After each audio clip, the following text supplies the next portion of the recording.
or what? All I came to get some Makeda. Makeda cook. Get the sign. Come back around. In the streets, I ain't never trust nobody. So now, years later, and I'm on doing some whole nutters, you know what I'm saying? Like, come on, now I don't trust nobody. So I just feel like, oh, this is how I'm moving. I know I got people that don't like me.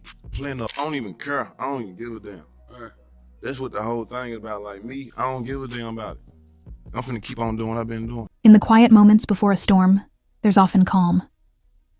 On November 17th, 2021, Young Dolph, beloved rapper, community philanthropist, and father, stood inside Makeda's homemade butter cookies in South Memphis, chatting with an employee, smiling casually, phone in hand.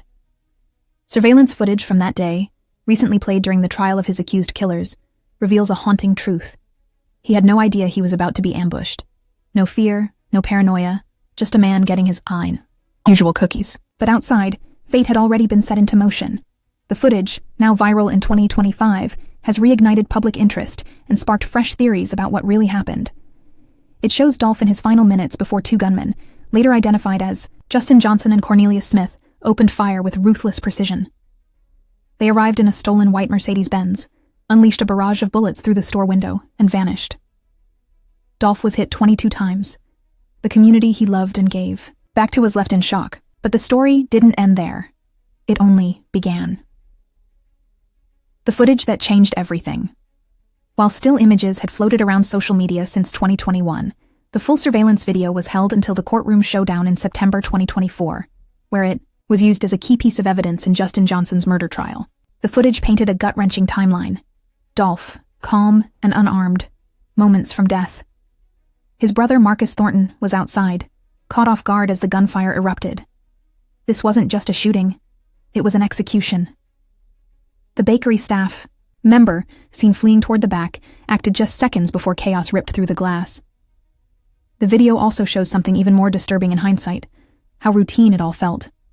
Dolph, who had once told the Breakfast Club he didn't trust anyone and knew plenty of people didn't like him, wasn't moving like a man in fear. Perhaps he'd become numb to threats after surviving multiple attempts on his life, including a 2017 shooting in Los Angeles, and another that year where over 100 bullets were fired at his SUV in Charlotte, North Carolina. He survived both. He even named a Project Bulletproof, a defiant message to his enemies. But this time, the bullets found their mark. The conspiracy unfolds, trials, testimonies, and a $100K bounty. 3 years later, in 2024, the courtroom trial lifted the curtain on a far more sinister plot. This wasn't just street beef. Prosecutors argued it was a calculated hit involving several players. Most shocking was the allegation that Anthony Big Jook Mims, the brother of fellow Memphis rapper Yo Gotti, had put out a $100,000 bounty on Dolph's head. Though Big Jook hasn't been charged, the courtroom testimony sent shockwaves through the hip-hop world. The motive? Years of bad blood. Dolph famously rejected a record deal from Gotti's CMG label, choosing instead to build his own empire, Paper Route Empire. That decision reportedly triggered friction that spilled into the public eye through diss tracks, social media jabs, and violent encounters. From 100 shots to play with Yo Bitch, Dolph wasn't shy about who he was talking about.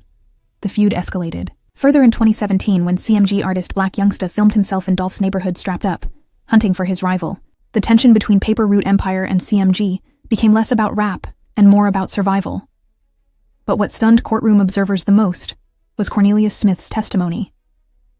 After flipping and cooperating with the prosecution, he revealed he only received $800 for his role in the murder. The absurdly low payout led many to believe the shooters were mere pawns, expendable foot soldiers in a larger, murkier power play. Hernandez Govan and the trial ahead. If Big Jook is the alleged financier, Hernandez Govan is said to be the mastermind. Court documents name him as the orchestrator of the hit, the man behind the planning. He reportedly declined a plea deal in December 2024 and is scheduled to stand trial on July 28, 2025. All eyes will be on that courtroom, where Govan's trial might finally peel back the last layer of a conspiracy that claimed the life of one of Memphis's brightest stars. Why is Govan so important? Prosecutors believe he's the link between those who wanted Dolph dead and those who carried it out. In many ways, Govan's upcoming trial could either solidify the current narrative or flip it on its head. For fans, for Dolph's family, and for a city still mourning, this trial isn't just about justice, it's about truth. Mia J., systemic failure, and the fight for legacy. In the wake of Dolph's death, His longtime partner Mia J stepped forward not just in grief, but in purpose. Her heartbreak mirrored her previous loss. Her brother, murdered in 2020. Speaking out, she criticized a justice system that allowed violent repeat offenders to remain on the streets. He was on his 5th offense when he took my brother's life, she said in a 2023 interview, drawing a chilling parallel to Dolph's killer. How are you even outside with a record like that? In her pain, she found mission. Mia launched Black Men Deserve to Grow Old, a campaign focused on ending cycles of violence and uplifting communities. She spoke with raw honesty about Dolph being her soulmate, about wanting to grow old with him, about their children who now had to grow up without a father. We talked about soulmates, she said. God aligned us for purpose. I just wish we had more time. Her movement has grown since 2021, evolving into a broader call for justice, healing, and reform. It's not just about stopping the next shooting. It's about ensuring men like Dolph, fathers, sons, leaders, have the right to live long, impactful lives. Lana cemented in tragedy Young Dolph wasn't just a rapper. He was a blueprint, an independent powerhouse who refused major label deals so he could own his masters. A street poet who turned struggle into strength. A local hero who gave away turkeys on holidays, paid rent for single moms, and handed out school supplies. His music told the story of survival, hustle, and rising up. And yet, like so many others who made it out, he didn't get to grow old.